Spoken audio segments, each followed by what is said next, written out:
If it was someone like me, I'm the Imam, astaghfirullah, you didn't even tell me, you didn't even call me, you forgot me. This is the Messenger of Allah, imagine. He did not even feel the need to inform the Messenger of Allah, sallallahu alayhi wasallam. Does he inform him all the time he eats food? No.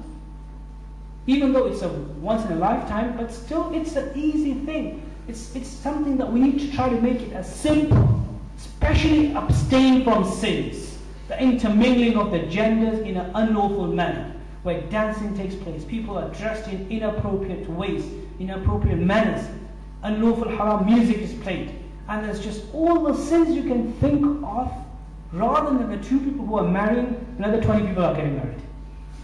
You know what I mean by that?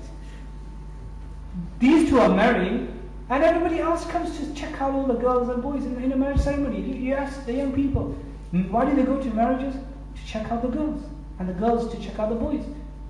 And this is totally haram activity. And we become the people who are marrying the means of not just blessings and barakah going away from our marriage, but we are a means of other people sinning. So taqwa at the time. Taqwa at the time of marriage. The Imam is reciting the verse of the Quran, Ya ayyuhan nas, Ya ayyuhal ladhina amanu taqullah, fear Allah. You've come to the mosque right now to do, we go to the masjid and the Imam's reading the khutbah and the verse, and I'm sitting there, like the guy's getting married, and he's sitting there and he says, oh, you will believe, fear Allah. And you're thinking, yes. And straight after that, after the mosque, straight into the hall and all the sins. You were just told to fear Allah. And in 10 minutes you're saying, you know what, Allah, I don't want to fear you, I'm going to disobey you. This is a reality. The Imam 3 times said, fear Allah, fear Allah, fear Allah. And with all the fear of Allah, we go back and we commit all the sins. Anyway, time is short, so I'm going to hasten. The main part I really wanted to talk about was the last stage, the final stage. Because it's for everyone, those who are not married and the ones who are married. The last stage, final stage is very important, which is taqwa after marriage. SubhanAllah, it is so important. In order for a marriage to last, and before I mention this, also it doesn't mean that whenever a marriage does not last, doesn't mean that people did not have taqwa. We should also remember that as well. Because marriages can end, even the prophets divorced their wives. Marriages can end, divorces can take place. Sometimes you have two people who are the most righteous. You don't even have to have anyone at fault. This is another topic, it's not for today, but when we talk about the concept of divorce in Islam, that it should be easy divorce, it should be done in an amicable manner, with good understanding and departing on the best of ways. Even two people who are the most righteous of individuals in the world, they could end up in divorce. Even prophets have divorced their wives. Maybe there's no compatibility, there's no chemistry, it's okay. You could have the Imam al-Junayd al-Baghdadi of the time, and the Rabi' al-Basariya, the great pipe of the time, marrying and divorce takes place. So this doesn't mean that whenever divorce takes place, the people didn't have taqwa. But normally, in order to have a blissful marital relationship, in order to have peace and tranquility at home, in order to have that inner peace, tamanina, sukoon, itmi'nan al-qalb, like Allah says, أَلَا بِالذِّكْرِ اللَّهِ تَطْمَئِنُّ الْقُلُوبُ. The most important factor is that once you marry, from day 7, from day 1, not after 1 year, not that, okay, what's the honeymoon period, just chill out for a year or so, you and your wife go, first night, you and your husband going for a honeymoon and doing haram things. It doesn't work like that.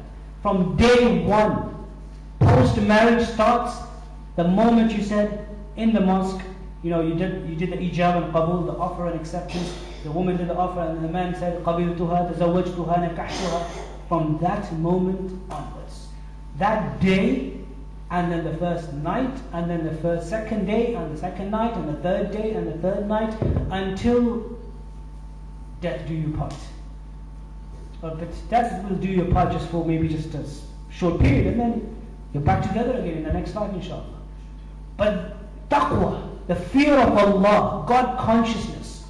And that's why when a person is seeking and looking for a potential spouse, if you want a happy marriage, sisters and brothers, when you select, the criteria is someone who has taqwa.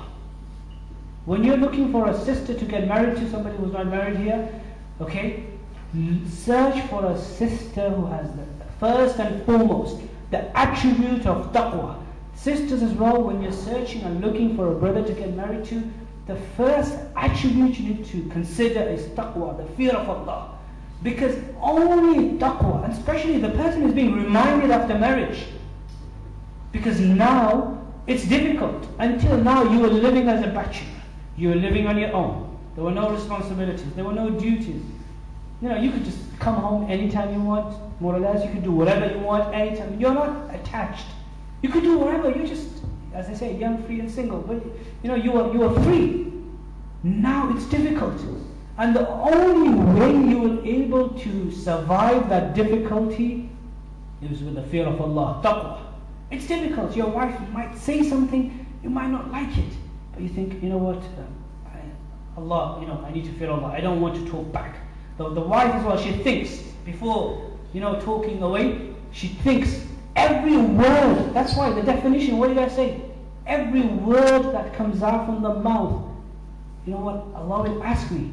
If I swear and slander and swear to my husband, if I say something negative to him, Allah will ask me. In the akhirah, Allah will ask you as a wife, Allah will ask you as a husband, did you treat your wife well? There's nothing that's going to prevent anyone from being a ungrateful and a person who's an oppressor. We talk about all these things, laws and principles and domestic violence, all of that. But ultimately it boils down to one thing. You could have all the rules and everything. We can have conferences, and I've attended myself conferences on domestic violence and physical abuse and emotional abuse and mental abuse and whatever. You could have everything and have that. But ultimately it goes back to the fear of Allah. Nothing will prevent the person. You could educate the person, anything and everything, but as long as that person does not have the fear of Allah, it's going to be difficult. If they have this fear of Allah, God consciousness, before being angry, the husband, before being angry and rage, he'll be a righteous Muslim. He'll have worked on his heart. He would have got himself rid of the spiritual diseases like jealousy, like hatred, and anger, and pride. And the wife as well. And when I say taqwa as well, actually, in one of the talks I mentioned that it ultimately boils down to the purification of the soul and the purification of the heart. That's what it ultimately boils down to. All these diseases, spiritual diseases, when you're looking for a spouse, look for a wife or a husband who has worked on their heart. Tazkiyatul qalb, which is an important part of the teaching of the Quran and Sunnah.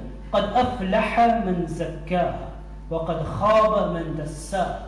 Allah says in the Quran, the one who's purified this soul, heart, أَفْلَحَ, he has achieved success, salvation in this life and the next life. يَوْمَ لَا يَنْفَعُ مَالٌ وَلَا بَنُونَ إِلَّا مَنْ أَتَى اللَّهَ بِقَلْبٍ سَلِيمٍ. On the day of judgment, nothing will benefit us except the one who comes to Allah with a sound heart. أَلَا إِنَّ فِي الْجَسَدِ مُضْغَةً. The Messenger of Allah sallallahu alayhi wa sallam says, there's a piece of flesh in the body, مُضْغَةً. إِذَا صَلُحَ صَلُحَ الْجَسَدُ كُلُّهُ. If that's sound, everything else is sound. Your whole marital life is sound. If that's diseased, if that's bad and corrupted, then everything around you is corrupted. And that's why we have books on this topic. We have these, diseases. We have blameworthy character traits.